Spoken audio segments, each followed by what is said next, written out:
والصلاة والسلام على سيد الأنبياء والمرسلين محمد وعلى آله وأصحابه الرحيم. إنا نحن نزلنا الذكر وإنا له لحافظون. صدق الله العلي العظيم. میرے محترم بزرگوں، دوستوں اور پیارے بچوں اور پردے میں بیٹھی ہوئی ہماری مائیں اور بہنیں، دنیا میں بہت سارے پروگرام، بہت ساری مجلسیں ہوتی ہیں، لیکن جس مجلس کا مقصد قرآن کریم اور اللہ تبارک و تعالیٰ کا ذکر ہو تو وہ مجلس تمام کی تمام مجلسوں سے افضل ہوتی ہے، کیونکہ اس مجلس کا تعلق اس کتاب سے ہو گیا جس کتاب سے بڑھ کر کے کوئی کتاب نہیں، جس کتاب کے آنے کے بعد جتنی کتابیں اس سے پہلے کی تھیں ساری کی ساری کتابیں منسوخ ہو گئی. تو آج کی ہماری یہ مجلس اس قرآن کریم کی تکمیل سے تعلق رکھتی ہے جس کتاب کے آنے کے بعد ساری کتابیں منسوخ ہو گئی اور قیامت کی صبح تک اسی کتاب کا ڈنکا بجے گا، اور جب تک یہ کتاب باقی رہے گی، دنیا باقی رہے گی، اور جس دن اس کتاب کا خاتمہ ہوگا تو پھر یوں سمجھ لیجئے کہ پھر اسی دن دنیا کا بھی خاتمہ ہو جائے گا. کیونکہ جو آیت کریمہ میں نے پڑھی ہے اس میں اللہ تبارک و تعالیٰ نے یہ بات ارشاد فرمائی ہے کہ ہم نے اس قرآن کریم کو اتارا ہے اور ہم ہی اس کی حفاظت کریں گے. تو جب تک یہ دنیا باقی رہے گی اللہ تبارک و تعالیٰ اس کی حفاظت کرتے رہیں گے اور اس کے کرنے کے مختلف اسباب بھی پیدا کرتے رہیں گے. دنیا میں بہت ساری کتابیں آپ نے دیکھی ہوگی، پڑھی ہوگی، لیکن جس انداز سے قرآن کریم کی زبان کی کوئی کتاب ہو، کسی زبان کے یاد کرنے والے اس انداز سے پوری دنیا میں کہیں بھی نہیں ہے جس انداز سے قرآن کریم کو یاد کرنے کے لیے اللہ تبارک و تعالیٰ نے انتظام فرمایا. ہزاروں، کروڑوں، لاکھوں، اربوں کی تعداد میں دنیا میں حفاظ ایسے ہیں جنہوں نے قرآن کریم کے ایک ایک حرف کو اپنے سینے میں بچا رکھا ہے. دنیا یہ چاہے کہ قرآن کریم کو مٹا دے تو ظاہری طور پر تو ہو سکتا ہے اس کے تختیوں کو اور اس کے اوراق کو تو مٹا دے، لیکن جو کروڑوں لوگوں کے سینے میں قرآن کریم موجود ہے اس کو کہاں سے کھرچ سکتی ہے، اس کو کہاں سے صاف کر سکتی ہے؟ تو یہ چونکہ اللہ تبارک و تعالیٰ نے اس کی ذمہ داری لی ہے، اور اللہ تبارک و تعالیٰ نے اس کی جب ذمہ داری لی ہے تو قیامت تک اس کے حفاظت کا انتظام بھی فرماتے رہیں گے. آج کی یہ مجلس اور یہ جو پروگرام ہو رہا ہے،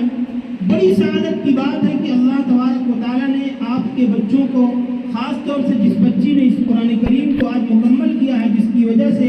آج کا یہ پروگرام منعقد ہوا ہے، بڑی سعادت کی بات ہے. بہت سعادت کی بات ہے اس بچی کے لیے اور اس کے والدین کے لیے، ان کے استاد کے لیے، اور وہ تمام لوگ جنہوں نے اس کی تعلیم میں حصہ لیا، کسی بھی طریقے سے اس کو حوصلہ دیا، اس کو جو ہے کسی بھی طریقے سے اس کو آمادہ کیا، وہ تمام کے تمام لوگ شکریہ کے اور اس طریقے سے خیر و برکت کے مستحق ہیں کہ انہوں نے اس میں شرکت کی.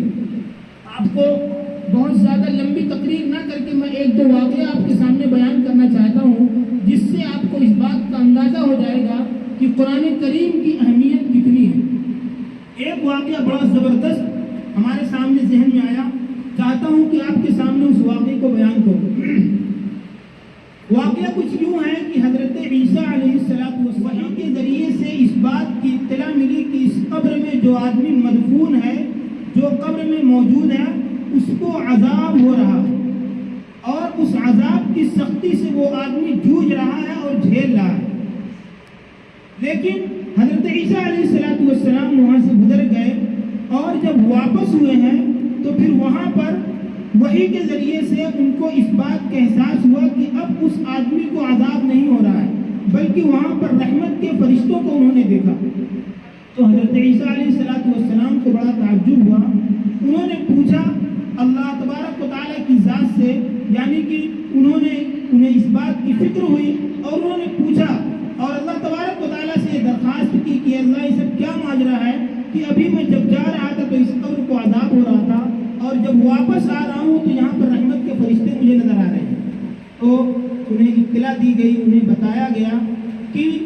آج اس وقت، جس وقت یہ آدمی، جب تم گزر رہے تھے اس وقت کا مرحلہ اور جب تم واپس آ رہے تھے اس وقت کا مرحلہ، دونوں میں بڑا فرق ہے۔ بتایا کیا؟ تو اس کی وجہ بتائی کہ اس کا ایک بچہ تھا، جب اس کا انتقال ہوا اس مرد کا، تو وہ بچہ اس کی ماں کی پیٹ میں تھا، ابھی پیدا نہیں ہوا تھا۔ چند سال گزرے، چند سال گزرنے کے بعد اس بچے نے ایک حافظ جی کے پاس جا کر کے یہی ابتدائی قرآن کی آیت پڑھی شروع کی، اور جس وقت تم قبر سے گزر رہے تھے اس کے بعد حافظ جی کے پاس اس بچے نے بسم اللہ الرحمن الرحیم پڑھا۔ یعنی حافظ جی نے اس بچے کو، جس بچے کو وہ آدمی چھوڑ کر کے مرا تھا، اسی وقت بسم اللہ الرحمن الرحیم کا لفظ پڑھایا، اور اللہ تبارک و تعالیٰ کی غیرت کی اس آدمی کا بچہ زمین پر اللہ تبارک و تعالیٰ کو رحمان اور رحیم کہہ رہا ہے۔ رحمان کے معنی بہت زیادہ رحم کرنے والا، اور رحیم کے معنی بھی بہت ہی زیادہ، یعنی نہایت مہربان۔ تو اللہ تبارک و تعالیٰ نے کہا کہ اس آدمی کا بچہ زمین پر مجھ کو مہربان اور رحمان اور رحیم کہہ رہا ہے، تو میری یہ غیرت گوارا نہیں کرتی کہ میں اس کے باپ کو قبر میں عذاب دوں۔ آپ ذرا تصور کیجئے کہ ایک باپ جو اس دنیا سے جا چکا ہے، دنیا میں ہے بھی نہیں، لیکن اس کا ایک چھوٹا سا بچہ صرف اور صرف بسم اللہ الرحمن الرحیم کے پڑھنے کی وجہ سے قبر میں اس کی مغفرت ہو جا رہی ہے اور اس کا عذاب ہٹا دیا جا رہا ہے۔ آپ ذرا تصور کیجئے کہ آپ تمام کے تمام لوگ، خاص طور سے یہ بچی اور وہ تمام بچے جن کو بسم اللہ الرحمن الرحیم اور قرآن کریم پڑھنے کی سعادت حاصل ہو رہی ہے، اس واقعے کے نظریے سے، اس واقعے کی روشنی میں ہمیں یہ سبق ملتا ہے کہ ضرور بھی ضرور اللہ تبارک و تعالیٰ ہمارے ان بچوں کے بسم اللہ الرحمن الرحیم پڑھنے کی لاج رکھ کر ضرور بھی ضرور انشاءاللہ ہماری مغفرت فرمائے گا۔ کیوں؟ اس لیے کہ اللہ تبارک و تعالیٰ کی ذات رحیم ہے، کریم ہے، مہربان ہے۔ جب ہم اس کی ذات کو مہربان اور رحمان اور رحیم سمجھیں گے اور ہماری آنے والی نسلیں اس کو رحمان اور رحیم کہیں گی، اور ہم نے جو واقعہ آپ کے سامنے بیان کیا ہے، اس واقعے کے نظریے سے اور اس واقعے کو سوچ کر کے اگر آپ بھی اپنے بچوں کو پڑھائیں گے تو ہمیں انشاءاللہ اللہ تبارک و تعالیٰ کی ذات سے امید ہے کہ یہی بچے ہماری مغفرت کا ذریعہ بنیں گے، یہی بچے ضرور بھی ضرور ہماری مغفرت کا ذریعہ بنیں گے۔ ایک واقعہ اخیر میں مختصراً اور آپ کے سامنے ذکر کر کے میں بات کو ختم کرتا ہوں۔ ایک بہت بڑے بزرگ گزرے ہیں جن کا نام تھا بشر الحافی، پیدل چلنے والا۔ تو بہت بڑے بزرگ گزرے ہیں، ان کا معاملہ یہ تھا کہ یہ پہلے ابتدائی دنوں میں شراب و کباب میں مست رہتے تھے۔ ایک مرتبہ کا واقعہ ہے کہ وہ شراب پی کر کے جا رہے تھے، ایک جگہ پر قرآن کریم کی آیت کا ٹکڑا بسم اللہ الرحمن الرحیم کاغذ پر پڑا ہوا دیکھا۔ تو جیسے ہی انہوں نے دیکھا کہ قرآن کریم کا ٹکڑا زمین پر پڑا ہوا ہے، تھے تو شراب و کباب میں مست، لیکن قرآن کریم کی عظمت ان کے دل و دماغ میں بیٹھی ہوئی تھی۔ انہوں نے قرآن کریم کو، اس ٹکڑے کو بسم اللہ الرحمن الرحیم کو اٹھایا اور عزت کے ساتھ اس کو صاف ستھرا کیا، اس میں خوشبو لگائی اور خوشبو لگا کر کے جا کر کے اس کو احترام کی جگہ پر، عزت کی جگہ پر رکھ دیا۔ آپ ذرا تصور کیجئے، ان کے صرف اسی عمل کی وجہ سے اللہ تبارک و تعالیٰ نے ان کو توبہ کی توفیق دے دی، اور ایسی توبہ کی توفیق دی کہ انہوں نے ہمیشہ کے لیے اس چیز سے، شراب سے، برائیوں سے ہمیشہ کے لیے توبہ کر دی۔ اور اتفاق ایسا کہ جس وقت انہوں نے قرآن کریم کی اس آیت کا ٹکڑا اٹھایا تھا تو وہ پیدل تھے، شراب پیے ہوئے تھے، شراب کی لت میں ایک دم مست تھے، لیکن جس وقت اٹھایا وہ پیدل تھے۔ تو انہوں نے اپنی یادداشت کے لیے ایک کام کیا کہ انہوں نے طے کر لیا کہ جس وقت میں نے توبہ کیا اس وقت میں پیدل تھا، لہذا آج سے میں ہمیشہ اپنی اس توبہ کو یاد رکھنے کے لیے، اپنی اس توبہ کی یاد دہانی کے لیے ہمیشہ میں پیدل ہی چلوں گا۔ آپ ذرا تصور کیجئے کتنا زبردست واقعہ ہے۔ انہوں نے اسی وقت سے یہ طے کیا کہ میں آج سے پیدل ہی رہوں گا تاکہ مجھے اپنی توبہ کی وہ گھڑی ہمیشہ یاد رہے۔ اب اللہ تبارک و تعالیٰ کا ان کے اوپر دیکھیے کیا خصوصی فضل ہوا، صرف ایک آیت بسم اللہ الرحمن الرحیم کی حفاظت کر دی انہوں نے، تو دور کی بات جانوروں کے دل میں بھی ان کی عظمت ڈال دی۔ اور واقعہ یہ ہوا کہ جس راستے سے وہ گزرتے تھے کبھی بھی ان کے راستے میں کوئی جانور پیشاب نہیں کرتا تھا۔ تاریخ گواہ ہے کہ جب سے انہوں نے توبہ کی اس وقت سے وہ جس راستے پر گزرے ہیں کبھی بھی جانور اس راستے پر پیشاب نہیں کرتے تھے۔ ایک مرتبہ جس راستے سے وہ گزرتے تھے ایک بکری نے پیشاب کر دیا، تو ایک بزرگ بیٹھے ہوئے تھے، انہوں نے دیکھا، کہا کہ ایسا تو نہیں کہ بشر الحافی کا انتقال تو نہیں ہو گیا؟ جب پتہ لگایا گیا تو جس گھڑی انہوں نے دیکھا اور بکری نے پیشاب کیا تو جب پتہ لگایا گیا تو اسی وقت بشر الحافی کا انتقال ہو چکا تھا۔ آپ ذرا تصور کیجئے کہ ایک آدمی کے احترام میں دنیا تو چھوڑو جانور بھی اس کا احترام کرتے تھے، اور اتنا احترام کہ اس کے راستے پر پیشاب نہیں کرتے تھے۔ آپ ذرا تصور کیجئے کہ جس آدمی نے صرف ایک ٹکڑے کا احترام کیا اور اس احترام کی وجہ سے اللہ تبارک و تعالیٰ نے اس کا احترام جانوروں کے دل میں بھی ڈال دیا۔ آپ ذرا تصور کیجئے جس بچے کے سینے میں قرآن کریم موجود ہو، جس بچے کے سینہ قرآن کریم کی حفاظت کے لیے اس کا سامان بن جائے، اس کا مرتبہ کیا ہوگا؟ کیا مرتبہ ہوگا؟ ہمیں اس آیت، اس واقعے سے یہ سبق ملتا ہے کہ اگر ہم اور آپ اپنے بچوں کو قرآن کریم کی حفاظت کا ذریعہ بنائیں گے تو انشاءاللہ ثم انشاءاللہ اللہ تبارک و تعالی ہمارے بچوں کے لیے، ہمارے لیے، ہماری آنے والی نسلوں کے لیے اس دنیا میں بھی ترقی عطا فرمائیں گے، آخرت میں بھی ترقی عطا فرمائیں گے۔ اور آپ کو بتاتا چلوں حدیث شریف میں اللہ کے رسول صلی اللہ علیہ وسلم نے یہ بات ڈنکے کی چوٹ پر ارشاد فرمائی ہے، خیرکم من تعلم القرآن وعلمہ، کہ تم میں سب سے بہترین شخص وہ ہے جو قرآن کریم کو سیکھے اور سکھائے۔ یہ کون کہہ رہا ہے؟ اللہ کے رسول صلی اللہ علیہ وسلم فرما رہے ہیں کہ سب سے بہترین شخص وہی جو قرآن کو سیکھے اور سکھائے۔ اللہ کے رسول کی یہ زبانی ہے، اللہ کے رسول کا یہ قول ہے۔ تو دنیا ہمیں اور آپ کو قرآن کریم کو سیکھنے والوں کو، سکھانے والوں کو اہمیت دے یا نہ دے، لیکن اللہ کے رسول صلی اللہ علیہ وسلم نے یہ بات ارشاد فرما دی ہے تو اس سے سچی بات دنیا کی کوئی نہیں ہو سکتی۔ لہذا ہمیں اور آپ کو ان تمام چیزوں کو ذہن و دماغ میں رکھنا چاہیے اور اپنے بچوں کی قرآنی تعلیم کے بارے میں فکر مند ہونا چاہیے۔ آخری بات، آخری حدیث سنا کر کے میں اپنی بات کو ختم کرتا ہوں۔ آپ کو اس کے ثواب کے بارے میں توجہ دلانا چاہتا ہوں کہ حدیث شریف میں آتا ہے کہ اللہ کے رسول جناب محمد مصطفیٰ صلی اللہ علیہ وسلم نے ارشاد فرمایا کہ جو بھی شخص قرآن کریم کی ایک آیت نہیں صرف ایک حرف کو پڑھتا ہے تو اس ایک حرف کے پڑھنے پر اس کو کتنی نیکی ملتی ہے؟ 10 نیکی ملتی ہے۔ اور جو آدمی اس قرآن کریم کو سنتا ہے اس کو بھی 10 نیکی ملتی ہے۔ اب حدیث شریف کا لفظ میں سناتا ہوں آپ کے پاس کہ اللہ کے رسول صلی اللہ علیہ وسلم نے فرمایا، لا اقول الف لام میم حرف، الف حرف، لام حرف، میم حرف۔ اللہ کے رسول صلی اللہ علیہ وسلم نے فرمایا میں یہ نہیں کہتا کہ الف لام میم ایک حرف ہے، بلکہ الف الگ حرف ہے، لام الگ حرف ہے، میم الگ حرف ہے۔ تو صرف الف لام میم پر کتنی نیکیاں ملی؟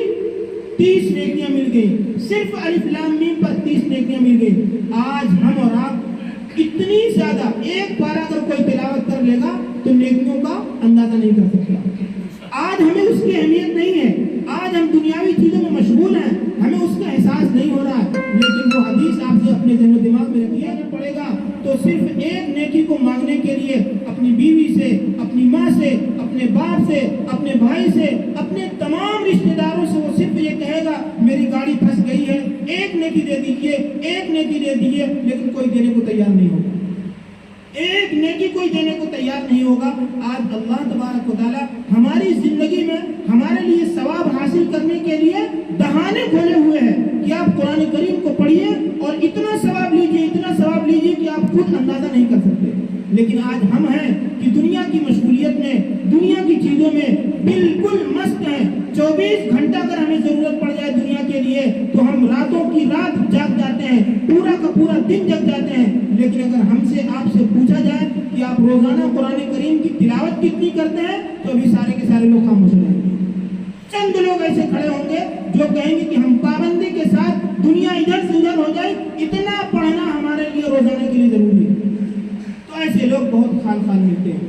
لہذا ہمیں اپنی دنیاوی زندگی کو بہتر بنانے کے لیے، آخرت کی زندگی کی ترقی کے لیے اس بات کے لیے فکر مند ہونا چاہیے ہم خود بھی قرآن کریم کی تلاوت کریں اور اپنے آنے والی نسلوں کو قرآن کریم کی تعلیم ضرور دیں۔ دیکھیے بہت ساری تعلیمات ہیں، لیکن اللہ کے رسول صلی اللہ علیہ وسلم نے یہ جو حدیث ارشاد فرمائی ہے، طلب العلم فریضۃ علی کل مسلم، علم کا طلب کرنا ہر مسلمان پر فرض ہے۔ تو جو فرض ہے وہ یہی بنیادی قرآن کریم کی چیزیں جس کا سیکھنا ہر مسلمان پر لازم و ضروری ہے۔ آپ کو میں بتاؤں، میں نے خود ایسے لوگوں سے ملاقات کی ہے، کہنے کے لیے انتہائی بہت معزز بہت مالدار سمجھے جاتے ہیں، لیکن میں نے ان سے ان کی حفاظت کے لیے کچھ انہوں نے اپنی پریشانیاں بتائیں تو ہم نے کہا آپ قل اعوذ برب الفلق قل اعوذ برب الناس ذرا پڑھ لیا کیجیے صبح شام، اس کے پڑھنے کی وجہ سے بھول رہیں گے۔ بڑے افسوس کے ساتھ کہنا پڑ رہا ہے، انہوں نے کیا کہا کہ حافظ جی ہم کو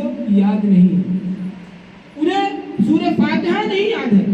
انہیں قل اعوذ برب الفلق قل اعوذ برب الناس نہیں یاد ہے۔ آپ ذرا تصور کیجئے جب انہیں سورہ فاتحہ نہیں یاد ہے تو وہ نماز کیا پڑھیں گے؟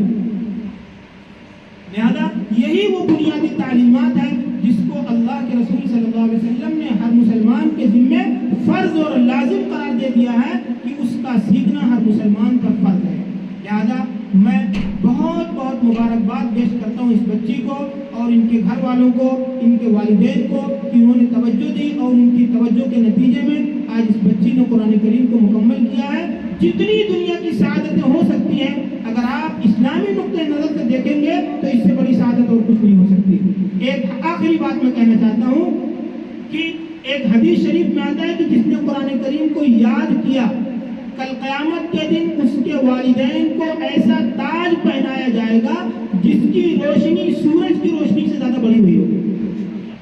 بعد میں اس کی تشریح میں بعض مفسرین نے اور بعض محدثین نے یہ بات کہی کہ اگر کسی نے ناظرہ بھی قرآن کریم مکمل کیا تو انشاءاللہ اللہ کی ذات سے امید ہے کہ یہ سعادت اس کو بھی حاصل ہو جائے گی۔ یہ حدیث یقینی معنوں میں تو حفاظ کے لیے کہی گئی جنہوں نے قرآن کریم کو پورا یاد کیا، لیکن محدثین نے یہ بات کہی ہے کہ اگر کسی نے ناظرہ بھی قرآن کریم مکمل کیا تو انشاءاللہ ثم انشاءاللہ اس کے والدین کو یہ سعادت مل جائے گی۔ لہذا ہم اور آپ اپنے بچوں کی دینی تعلیمات کی طرف توجہ دیں، انشاءاللہ ثم انشاءاللہ یہی بچے ہماری دنیاوی اور ہماری اخروی سعادت کے لیے انشاءاللہ ثم انشاءاللہ ترقی کا ذریعہ بنیں گے۔ اللہ تبارک و تعالی ہم سب کو کہنے سننے زیادہ عمل کی توفیق عطا فرمائے۔ وآخر دعوانا ان الحمد للہ۔